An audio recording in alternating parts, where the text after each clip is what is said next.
Her father chose to skip her surgery for his fiancée's exhibition. Hey everyone, welcome back to Reddit Bit. Today, we're diving into a heart-wrenching family drama that will make you question the very essence of parental love. What would you do if the one person you thought would always support you suddenly prioritized someone else's career over your life-changing surgery? In this emotional journey, we follow Emma, a 17-year-old girl who has spent years trying to connect with her father, only to be repeatedly let down. As she prepares for a critical surgery, her father's loyalties come into question, revealing the painful truth about their relationship. Will he finally stand by her side, or will he let her down once more when it matters most? Let's dive in. I used to think my dad hung the moon and stars. When I was little, he'd take me camping in the Colorado mountains where we'd lie on our backs, counting constellations while he told me stories about Greek heroes and brave princesses. I'd fall asleep in our tent, feeling safe and loved, knowing my dad would always be there to protect me. My name is Emma Wilson. I'm 17 now, but back when I was 10, life in our Denver suburb seemed pretty perfect. Dad was a high school music teacher who directed the jazz band. Mom was an environmental lawyer, and I was their only child who got all their attention. On weekends, we'd go hiking in the foothills or have picnics by Cherry Creek. Dad would bring his guitar and teach me chords while Mom sketched the landscape. Everything changed when I was 11. The school district cut the arts budget, and Dad's hours were reduced. He started drinking more, staying out late at jazz clubs, coming home with alcohol on his breath. The arguments between my parents got worse every night.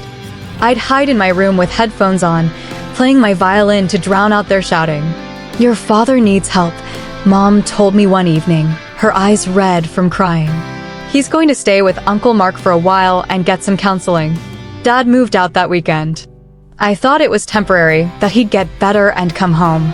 But 6 weeks later, Mom sat me down for another talk. "Emma, honey, Dad met someone at his support group. Her name is Natalie. He's not coming back to live with us." I was devastated but tried to understand. Adults fall out of love sometimes, right? What I couldn't understand was how quickly Dad seemed to fall out of love with me too. Within a year, Dad and Natalie were living together in an apartment downtown. Natalie was a photographer who specialized in urban landscapes, all concrete and steel and glass. Nothing like the natural beauty Dad used to love. I was scheduled to stay with them every other weekend, but more often than not, something would come up. Dad would call with excuses. Natalie had a gallery meeting. He had to substitute teach a weekend workshop. The apartment was being renovated. The excuses piled up like the birthday cards he forgot to send. When I was 13, Natalie got pregnant. Dad called me, actually excited to talk to me for once. "You're going to be a big sister, Em. Isn't that amazing?"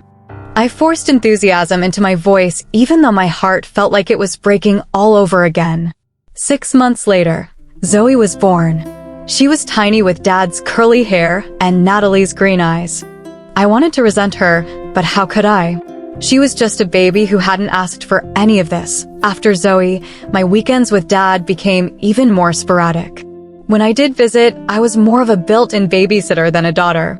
Dad and Natalie would go out for date nights, leaving me with Zoe and a list of instructions. When I made first chair violin in freshman year, Dad promised he'd come to my concert. He made it to 2 out of 12 performances that season. When I won the state science competition for my project on sound wave patterns, he congratulated me with a text 3 days later. My mom noticed how each disappointment chipped away at me. "Honey, your father loves you in his own way," she'd say, trying to keep the peace. "He's just struggling with balancing everything." But I knew the truth. I wasn't a priority. I was an obligation, a reminder of his past life that he visited occasionally when it was convenient. The summer before junior year, I started having trouble with my hand. At first, Mom thought it was from practicing violin too much or bad posture while studying. But when I dropped my bow during orchestra practice because my fingers suddenly went numb, she took me to the doctor. "Focal dystonia," Dr. Reeves said, showing us the test results. It's a neurological condition that affects musicians, especially string players. The brain essentially gets confused about the signals it's sending to your hand. For 6 months, I tried everything: physical therapy, hand exercises, even Botox injections to relax the muscles. Nothing worked. My violin playing, which had always been my escape, my passion, my future, was slipping away. To AT my follow-up appointment, Dr. Reeves looked concerned. "Emma, there's a new surgical procedure that's showing promise for musicians with focal dystonia. It's called selective denervation. Essentially, we cut specific nerves that are misfiring and reroute others. The recovery is long and there are risks, but it might be your best chance to play again." Surgery. The word hung in the air like a storm cloud. I'd need specialized microsurgery on my hand, a procedure so delicate that only a few surgeons in the country performed it. The recovery would be months long and painful, with no guarantee of success. Mom squeezed my hand. "My good one. We'll get through this together, Em." That night, I called Dad to tell him. For once, he actually picked up. "Surgery? That sounds serious," he said, sounding genuinely concerned. "It is serious, Dad. If it doesn't work, I might never play violin again. And even if it does work, the recovery is really hard." "When is it scheduled for?" "March 15th. They had a cancellation with Dr. Levine. He's the best surgeon for this. The recovery will take about 3 months before I know if I can play again." "March." He paused, and I could hear him checking something. "I'll be there, Em. I promise. This is important." For the first time in years, I felt like I mattered to him.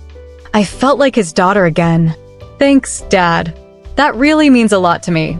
After we hung up, I let myself hope. Maybe this was the turning point. Maybe now he'd see how much I needed him. 2 months before my surgery, Dad called. I answered immediately, excited to hear his voice. "Hey, Em. Listen, I wanted to let you know that Natalie's been selected for this amazing opportunity. The Denver Contemporary Arts Center wants to feature her work in their Emerging Voices exhibition. It's a huge deal for her career." "That's great, Dad," I said, genuinely happy for her. "When is it?" "That's the thing. The opening is in mid-March, and we're planning a whole series of events leading up to it. Natalie's really stressed about getting everything ready." My stomach dropped. "But Dad, my surgery is March 15th. I told you that. You promised you'd be there." There was a long pause. "Right. I forgot the exact date. Look, Em, this exhibition is a once-in-a-lifetime opportunity for Natalie. We've been working toward this for years. You forgot." My voice cracked. "Dad, this is major surgery. This is about whether I'll ever play violin again. You know how much music means to me. Your mom will be there, right? And you know how important Natalie's career is to her. To us. This could change everything for our family." I wanted to scream. What about me? Wasn't I part of his family too? "I need you there, Dad," I said, hating how small my voice sounded. "I'm scared." He sighed, and I could picture him running his hand through his hair the way he did when he was stressed. "I'll see what I can do, Em. Maybe I can come for part of the day." But I knew from his tone that nothing would change. Natalie and her exhibition would win, as they always did. That night, I cried myself to sleep. Mom found me curled up in a ball, still clutching my phone. "He's not coming to my surgery," I sobbed. "Natalie has an exhibition opening." Mom's face hardened, but she kept her voice gentle. "Oh, honey, I'm so sorry. Why doesn't he care about me, Mom? What did I do wrong?" She pulled me into her arms, rocking me like she did when I was little. "Nothing. You did nothing wrong. This is about him, not you. Never you." 3 weeks before my surgery, a massive snowstorm hit Denver. The city was paralyzed for days. The Contemporary Arts Center announced they were postponing all March events due to water damage from a burst pipe. Dad called the next day. "Hey, Em.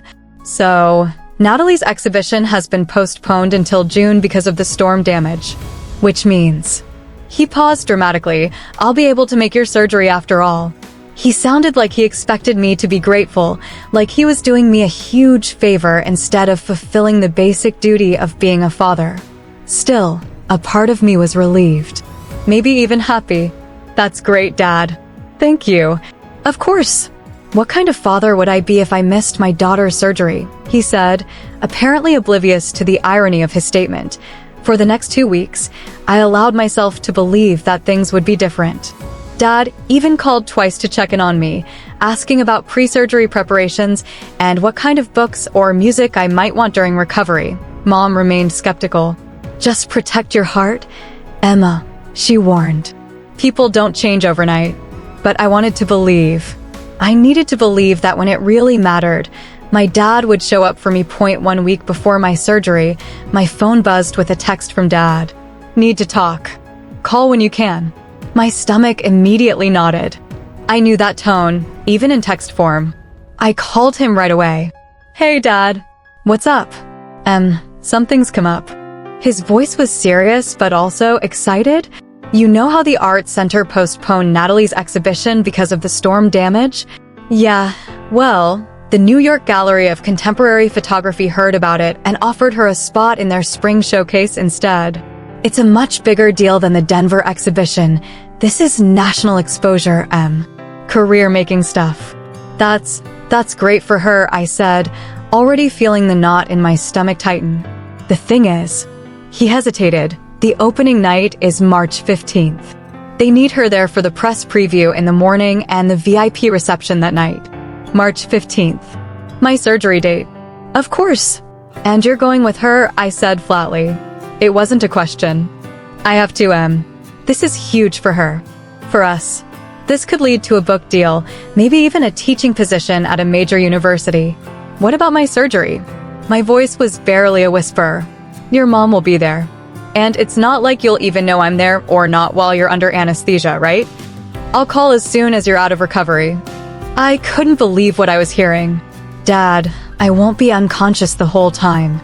I'll wake up scared and in pain. I wanted you there. You promised.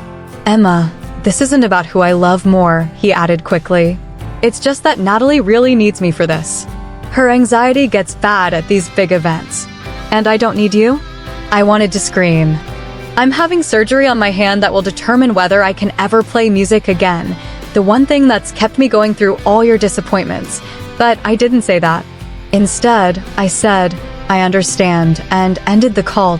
I sat on the kitchen floor, my back against the refrigerator, and broke down completely.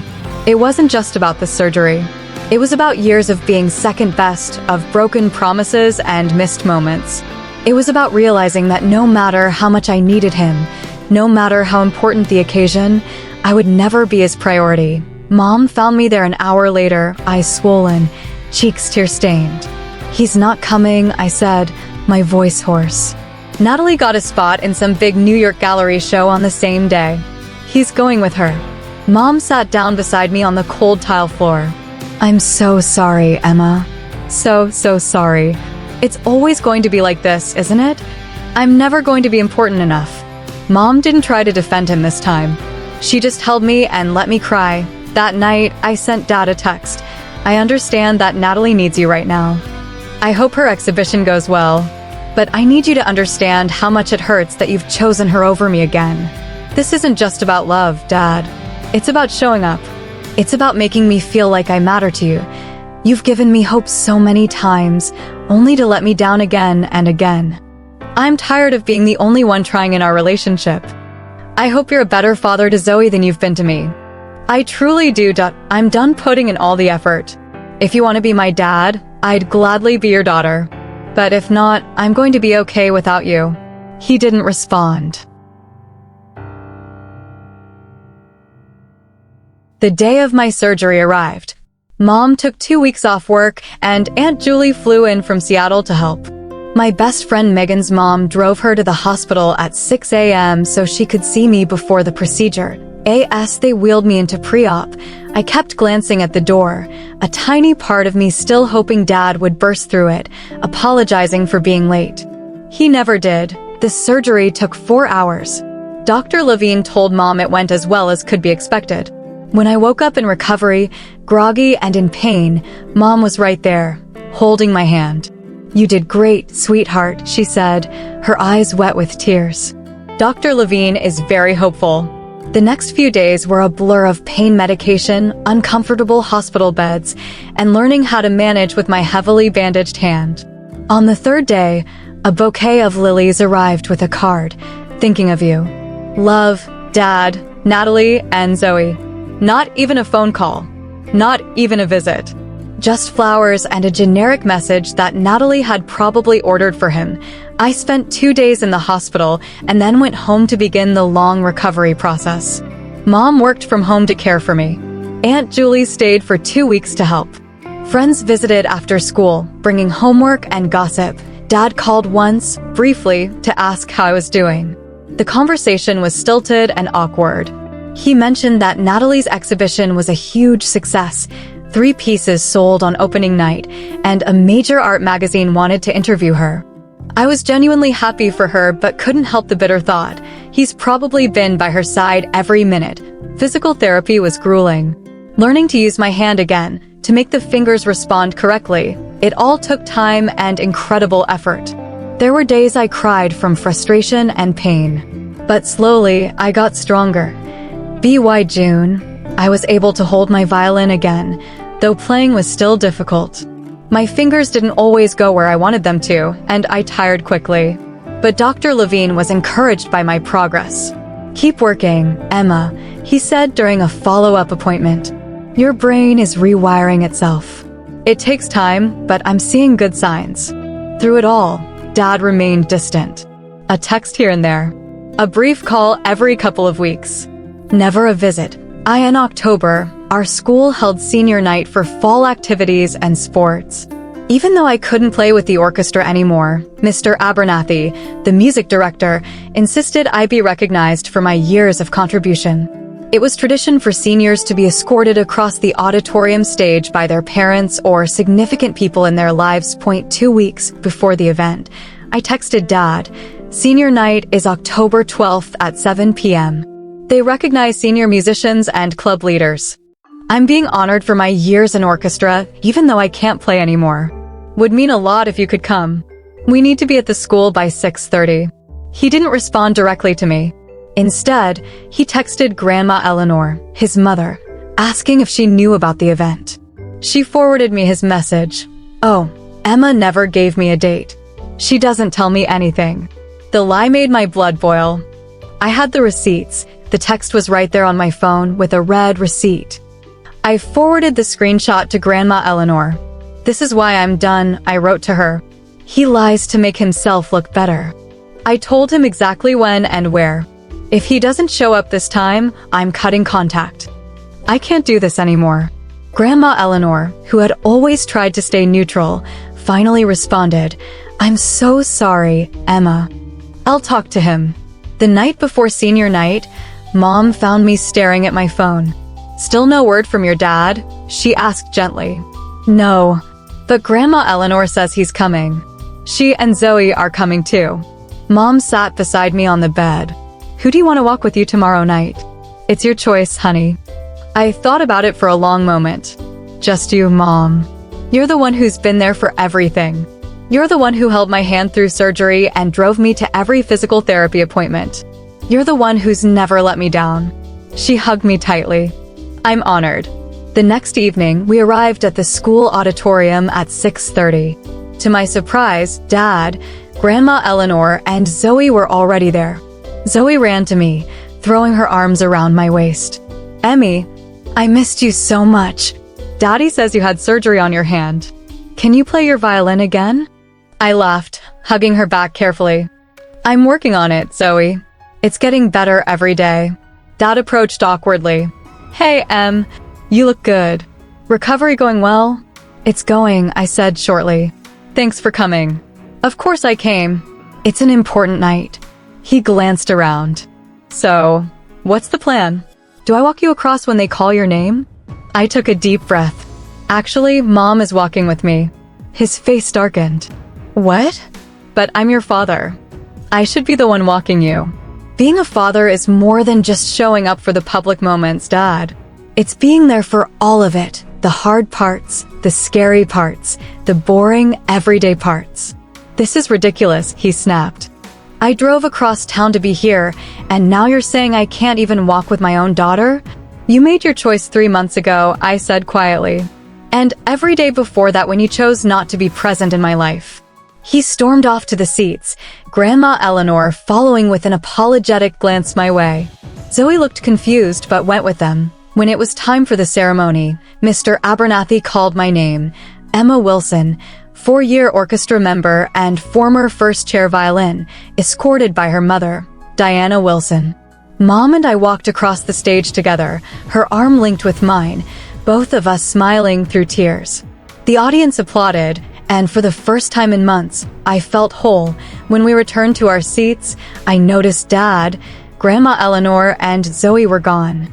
They had left during the first part of the ceremony, not even staying to see me recognized. That night, I made my decision. I called Dad and left a voicemail when he didn't pick up. I don't know why you left tonight. Zoe was begging to stay and see me walk, but you took her away anyway. Just like you've always put your feelings before either of us. I'm done pretending we have a relationship when it's only ever been on your terms. I love Zoe, and I hope Grandma Eleanor will help me stay in touch with her. But you and I, we're finished. Don't call, don't text. If you ever decide you actually want to be a father to me, you can reach out through Mom, and I'll consider it. But I'm not holding my breath anymore. I blocked his number after that. It was both the hardest and easiest thing I'd ever done. The next few months were surprisingly peaceful. Without the constant disappointment of waiting for Dad to show up or call, I could focus on healing, both physically and emotionally. My therapist, who I'd been seeing since my parents' divorce, helped me work through my feelings of abandonment and grief. "You're not giving up on him," she told me during one session. "You're giving up the fantasy of who you wanted him to be. There's a big difference." Mom and I grew even closer. We started planning college visits for the fall. I was looking at schools with strong music therapy programs. My experience had inspired me to help others heal through music. Grandma Eleanor kept her word, sending me pictures of Zoe and occasionally arranging video calls when Dad wasn't around. Zoe didn't understand why I didn't come visit anymore, but she was young enough to accept our new normal. My hand continued to improve. By spring, I could play simple pieces on the violin again. The music wasn't as complex as before, but there was a new emotional depth to it that even Mr. Abernathy noticed. "You play from a different place now, Emma," he said after listening to me practice. "There's a maturity to your interpretation that wasn't there before." On my 18th birthday, Mom surprised me with a small party. Friends, family, my favorite chocolate cake. As I blew out the candles, I didn't wish for Dad to call or show up. For the first time, I wished only for my own happiness, my own future. Later that night, Mom handed me an envelope. "This came for you." It was a card from Dad. Inside was a gift card and a brief note. "Happy birthday, Em. I'm sorry for everything. I hope someday you'll let me explain." I put the card away in a drawer without responding. Maybe someday I would be ready to hear his explanation. Maybe someday I would be strong enough to let him back into my life on new terms. But not yet.